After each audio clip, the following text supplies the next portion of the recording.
Leopoldo Lugones, 1874-1938, fue un escritor modernista argentino. Incursionó en el género de la novela, el cuento, la poesía, el ensayo, la biografía e incluso hizo un diccionario. Isur es parte de su segundo libro de cuentos publicado en 1906, Las fuerzas extrañas. Isur. Compré el mono en el remate de un circo que había quebrado.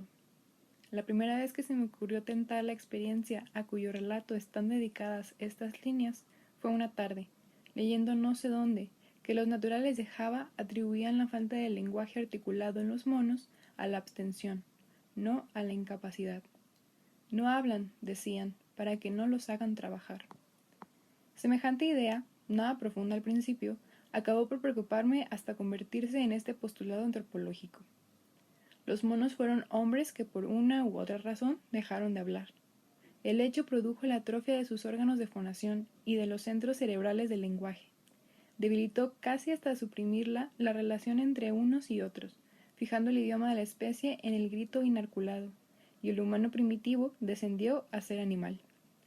Claro es que si llegara a demostrarse esto, quedarían explicadas desde luego todas las anomalías que hacen del mono un ser tan singular.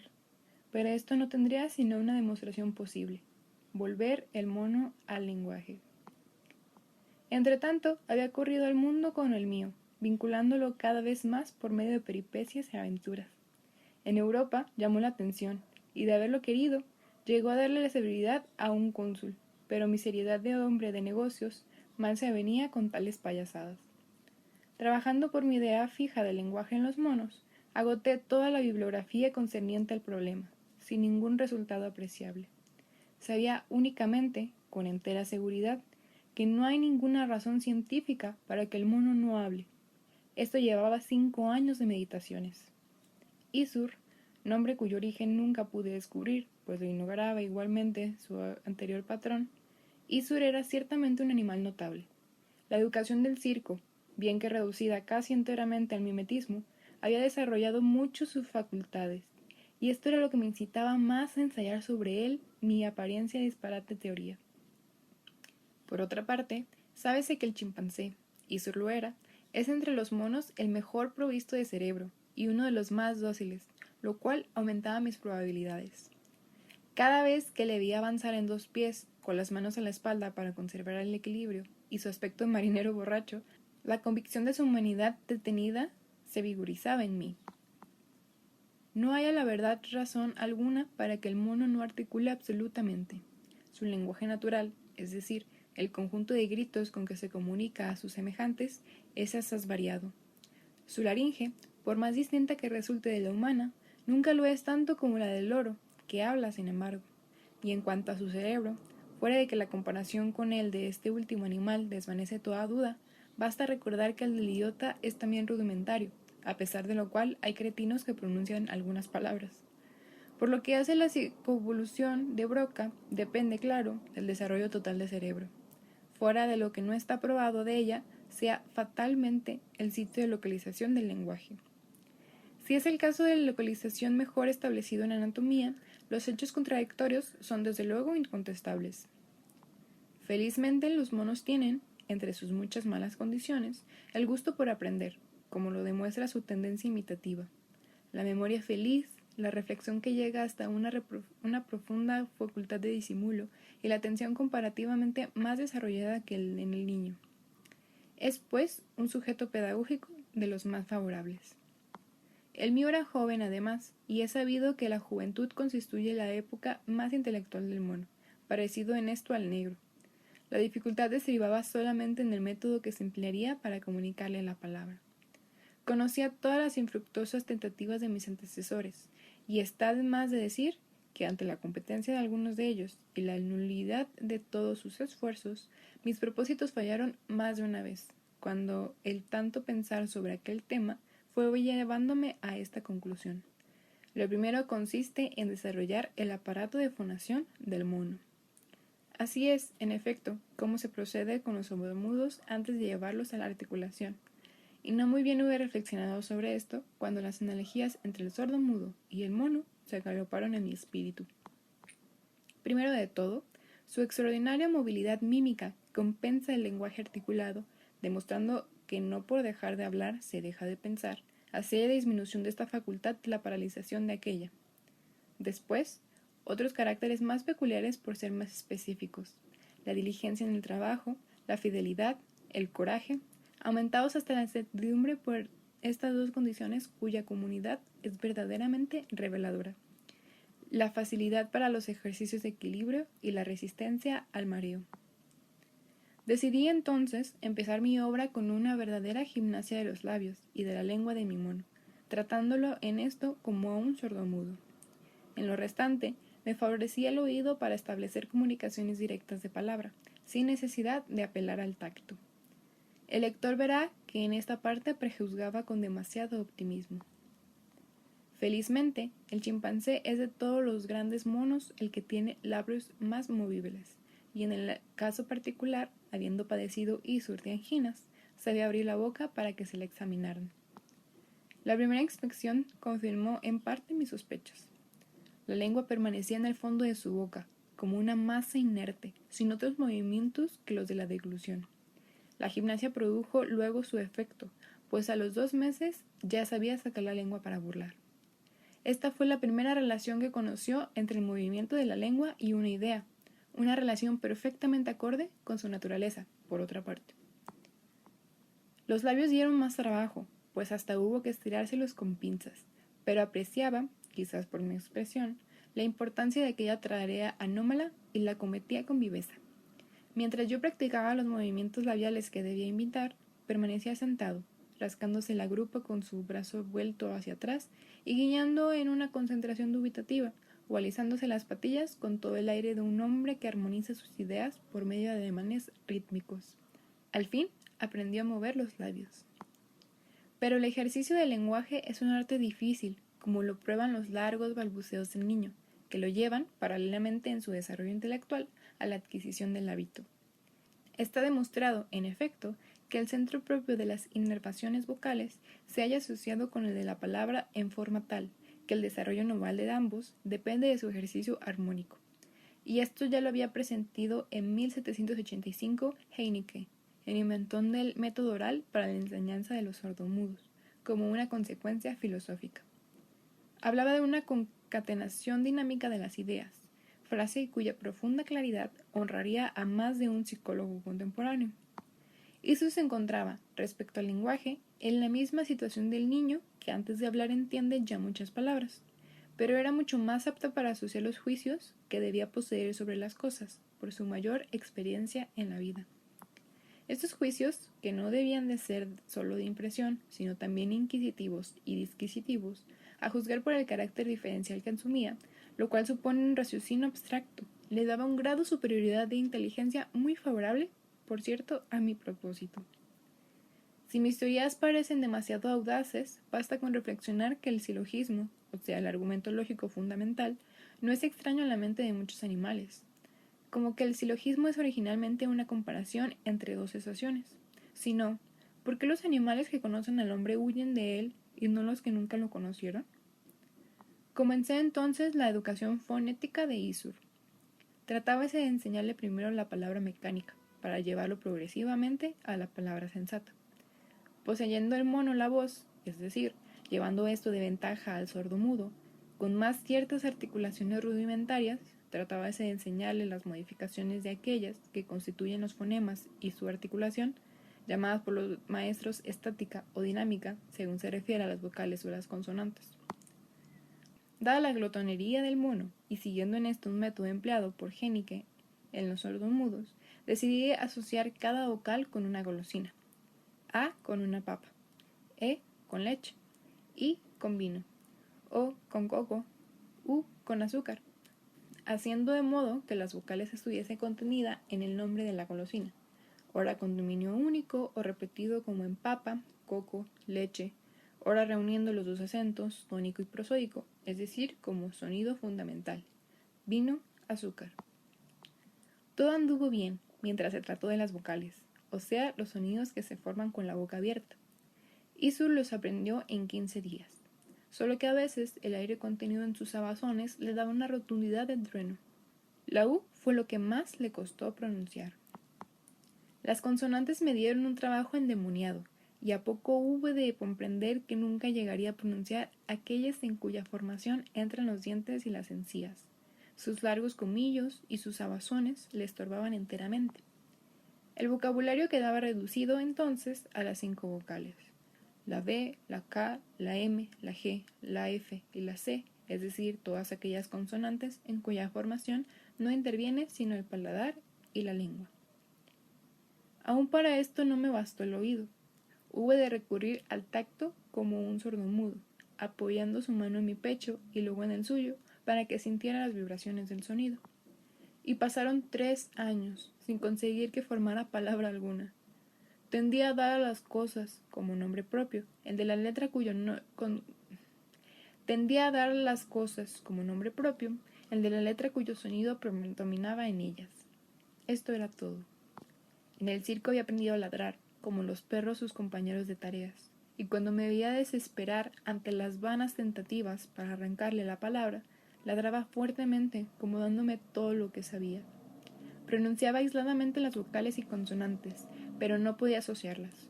Cuando más, acertaba con una repetición vertiginosa de P's y de M's.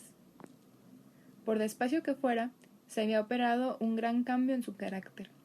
Tenía menos movilidad en las facciones, la mirada más profunda y adoptaba posturas meditativas. Había adquirido, por ejemplo, la costumbre de contemplar las estrellas. Su sensibilidad se desarrollaba igualmente. Íbasele notando una gran facilidad de lágrimas. Las lecciones continuaban con inquebrantable tesón, aunque sin mayor éxito. Aquello había llegado a convertirse en una obsesión dolorosa, y poco a poco sentíame inclinado a emplear la fuerza.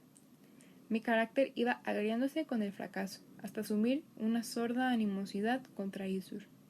Este se intelectualizaba más en el fondo de su mutismo rebelde, y empezaba a convencerme de que nunca lo sacaría de allí, cuando supe de golpe que no hablaba porque no quería. El cocinero, horrorizado, vino a decirme una noche que había sorprendido al mono hablando verdaderas palabras.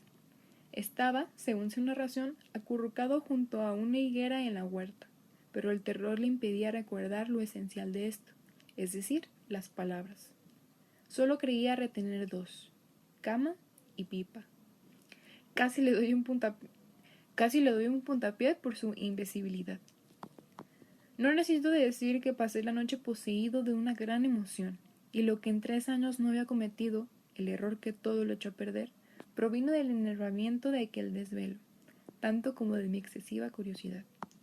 En vez de dejar que el mono llegara naturalmente a la manifestación del lenguaje, llámele al día siguiente y procuré imponérsela por obediencia. No conseguí sino las P's y las M's con que me tenía harto, las guiñadas hipócritas y, Dios me perdone, una cierta vislumbre de ironía en la azogada ubicuidad de sus muecas. Me encolericé y sin consideración alguna le di de azotes. Lo primero que logré fue su llanto y un silencio absoluto que excluía hasta los gemidos.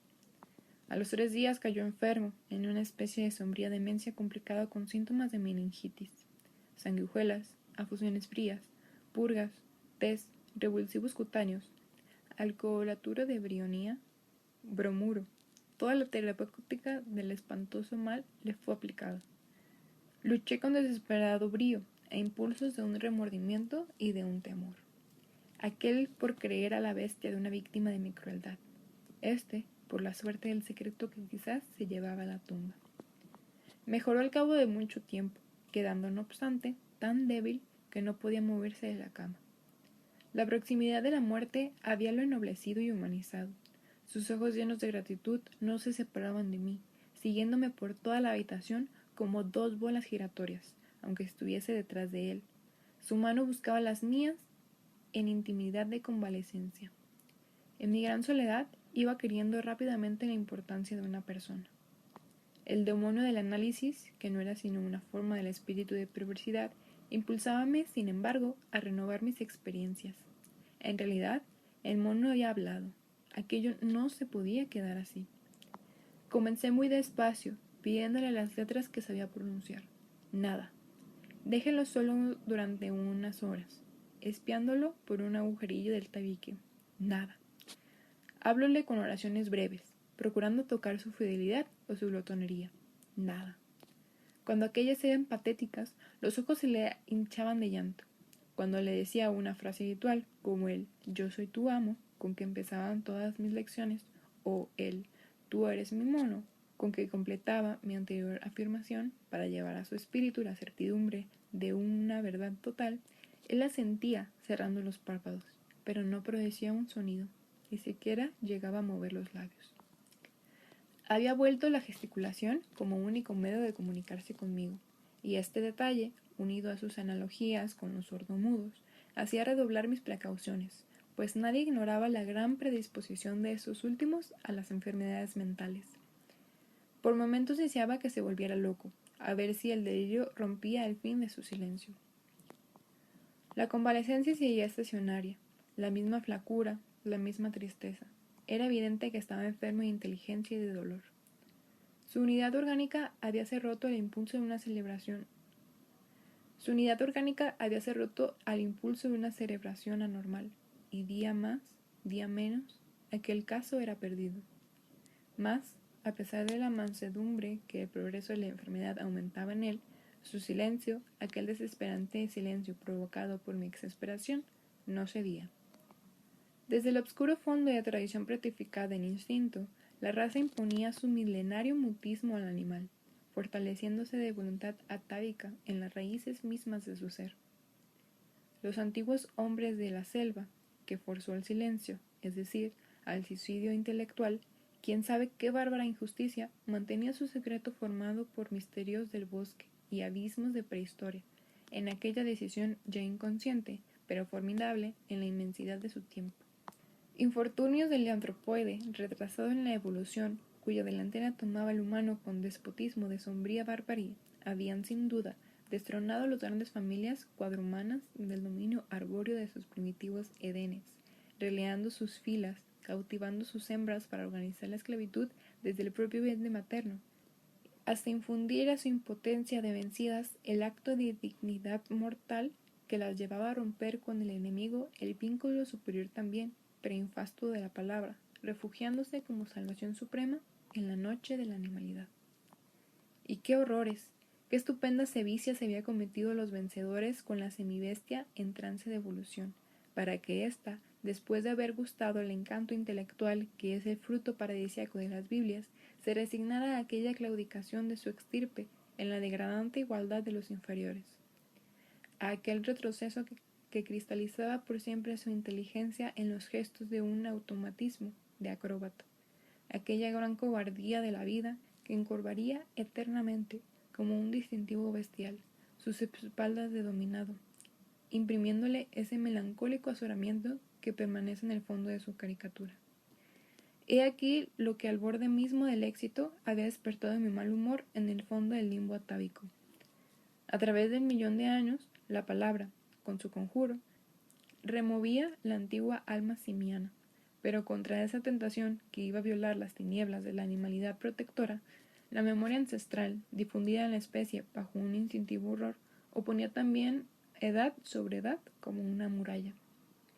Isur entró en agonía sin perder el conocimiento, una dulce agonía a ojos cerrados, con respiración débil, pulso vago, quietud absoluta, que sólo interrumpía para volver de cuando en cuando hacia mí, con una desgarradora expresión de eternidad, su cara de viejo mulato triste. Y la última tarde, la tarde de su muerte, fue cuando ocurrió la cosa extraordinaria que me ha decidido emprender esta narración. Habíame dormitado a su cabecera, vencido por el calor y la quietud del crepúsculo que empezaba, cuando sentí de pronto que me hacían por la muñeca. Desperté sobresaltado. El mono, con los ojos muy abiertos, se moría definitivamente aquella vez, y su expresión era tan humana que me infundió horror. Pero su mano, sus ojos, me atraían con tanta elocuencia a él que hube de inclinarme inmediato a su rostro.